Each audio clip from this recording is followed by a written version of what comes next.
سلطان محمد فاتح 1429 کو پیدا ہوئے۔ سلطان محمد فاتح بے مثال شخصیت کا حامل تھا۔ اس میں قوت اور عدل دونوں صفات موجود تھے۔ بالخصوص مختلف زبانوں میں مہارت کے حوالے سے وہ دوسروں سے کہیں آگے تھا اور کتب تاریخ کے مطالعہ کا خاص شوقین تھا۔ اس چیز نے بعد میں انتظامی امور اور جنگی میدانوں میں ان کی شخصیت کو نمایاں کرنے میں اہم کردار ادا کیا۔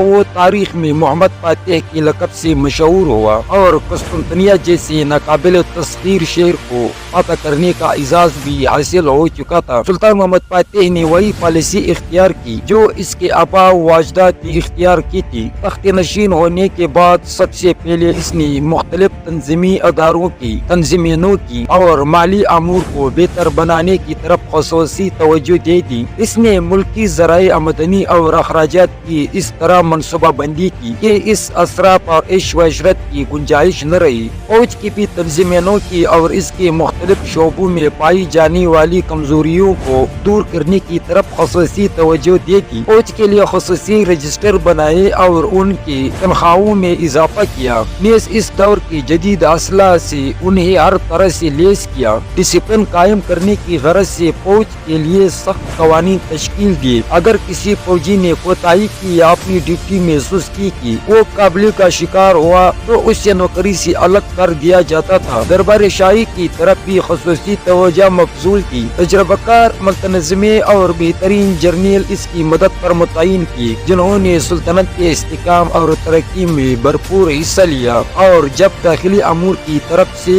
کلی طور پر مطمئن ہو گیا تو مسیحی علاقوں کی طرف متوجہ ہوا اور ان کو پتہ کرنے کی اور ان میں اسلام کی اشاعت کے بارے میں وہ سوچنے لگے۔ ان اہداف کو پورا کرنے کے لیے بہت سے عوامل اس کی مددگار ثابت ہوئے۔ ایک تو بیزنطینی شہنشاہیت یورپ کی دوسرے سلطنتوں کے ساتھ تنازعات کے سبب کمزور ہو چکی تھی اور اس سے داخلی اختلافات کا بھی سامنا تھا۔ اس کے تمام علاقوں اور شہروں میں حکومت کے خلاف لاوا پک رہا تھا۔ سلطان محمد یہ سب کچھ اپنی آنکھوں سے دیکھ رہا تھا۔ اس نے موقع سے فائدہ اٹھانے کے لیے اپنی تمام قوتیں داؤں پر لگا دی تاکہ بیزنطی شہنشاہیت کی دارالحکومت قسطنطنیہ کو فتح کر کے کامیابیوں کا تاج سر سجائے اور عالم اسلام کے خلاف صلیبی تحریکوں کے ایک اہم اور مرکز قلعے کو ختم کر دیا جائے۔ قسطنطنیہ دنیا کے اہم ترین شہروں میں شمار ہوتا تھا۔ اس کی بنیاد 330 میں بیزنطینی شہنشاہ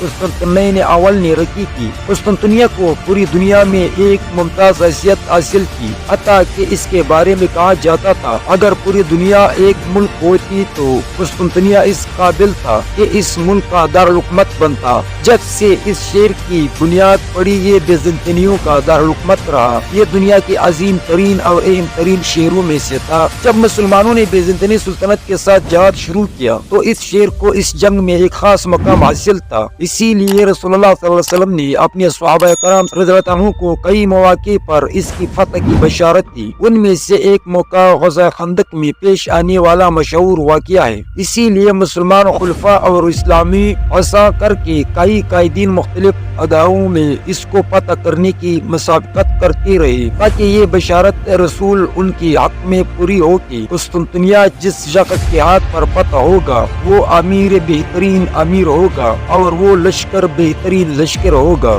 شہر قسطنطنیہ پر حملوں کا سلسلہ جاری رہا حتیٰ کہ عباسی خلافت کے ابتدائی دور میں دولت بیزنطینی پر بہت زیادہ حملے ہوئے۔ قسطنطنیہ فتح نہ ہوا اور نہ اس کی دفاعی پوزیشن کو کچھ زیادہ نقصان پہنچا۔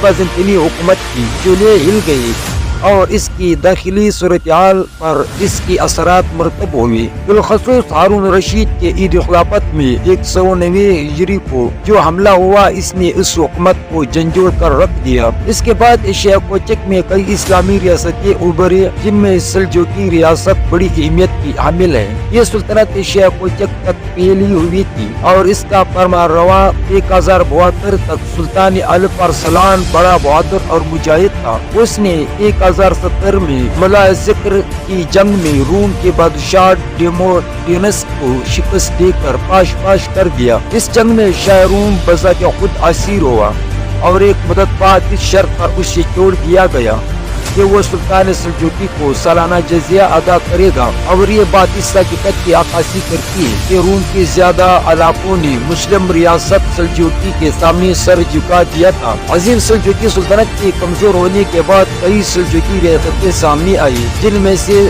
سلاجقہ روم بڑی شہرت کی حامل ہے۔ اس کی حکومت ایشیا کوچک کے علاقے میں تھی اور اس نے اپنی حدود مغرب میں 8ویں صدی ہجری 14ویں صدی ہجری میں سلاجقہ روم کی جگہ عثمانیوں نے لے لی اور قسطنطنیہ کی فتح کی کوششیں ایک بار پھر شروع ہو گئی۔ اس ابتدا میں اس وقت ہوئی جب بايزيد، جو الصاعقہ کے نام سے معروف تھی، فتح قسطنطنیہ کی کوشش اور 1393 میں بڑی شدت سے قسطنطنیہ کا محاصرہ کیا۔ سلطان نے شہر کا محاصرہ اس شدت سے کیا کہ بیزنطینی شہنشاہ مذاکرات کے دوران یہ مطالبہ کیا کہ وہ شہر مسلمانوں کے حوالے کر دی، لیکن وہ ٹال مٹول سے کام لیتا رہا اور مذاکرات کو طویل دے کر اسلامی فوجیوں کو قسطنطنیہ سے پیچھے ہٹنے کے لیے یورپ سے مدد طلب کرتا رہا۔ قریب تھا کہ بايزيد کے ہاتھ پر قسطنطنیہ فتح ہو جاتا، لیکن اسی اثنا میں خبر پہنچی کہ مغولوں نے تیموریوں کی قیادت میں عثمانی علاقوں پر حملہ کر دیا اور ان علاقوں میں فتنہ و فساد کا بازار گرم کر رکھا ہے۔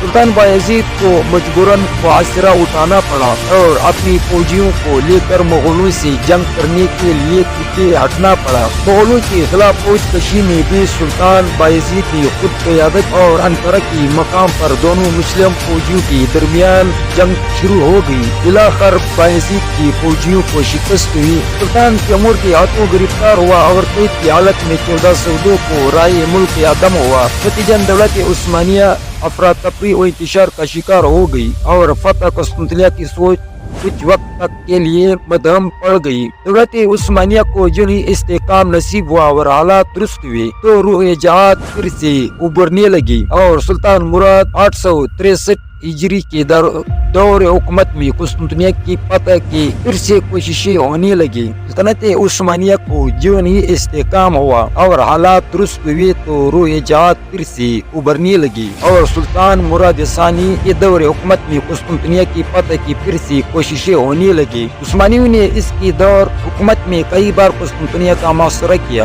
ان کوششوں کے عرصے میں بیزنطینی بادشاہ عثمانیوں کی صفوں میں فتنہ و فساد پیدا کرنے اور بیرونی طاقتوں کو سلطان کے خلاف مدد دینے کی کوششوں میں مصروف رہا اور اسی طرح نصرانی بادشاہ سلطان کو اپنے مقصد سے جس پر وہ بہت حریص تھا غافل رکھنے میں کامیاب رہا۔ عثمانی اپنے ارادوں کو پورا نہ کر سکی، حتیٰ کہ بايزيد کے بیٹے محمد فاتح کے دور میں مسلمانوں کی فتح قسطنطنیہ کی آرزو پوری ہو گئی۔ سلطان محمد فاتح اپنے والد کی زندگی میں بھی امور جہاں بانی سر انجام دیتا رہا اور اسی دور سے وقتاً فوقتاً بیزنطینی سلطنت کے ساتھ اس کی جھڑپیں جاری رہی اور ان تمام کوششوں سے واقف تھا جو فتح قسطنطنیہ کے سلسلے میں اس سے پہلے عثمانی خلفاء کر چکے تھے، بلکہ وہ ان کوششوں سے بھی آگاہ تھا جو مختلف اسلامی اداروں میں کئی بار فتح قسطنطنیہ کے لیے کی جا رہی تھی۔ اسی لیے جن ہی وہ سلطنت عثمانیہ کی تخت پر جلوہ افروز ہوا 1451 کو فتح قسطنطنیہ کی تمنا اور اس کے لیے سوچ و بچار کرنے لگا۔ علماء کی تربیت نے اس کے اندر اسلام اور ایمان کی محبت اور قرآن و سنت پر عمل کا جذبہ پیدا کرنے میں خاص کردار ادا کیا۔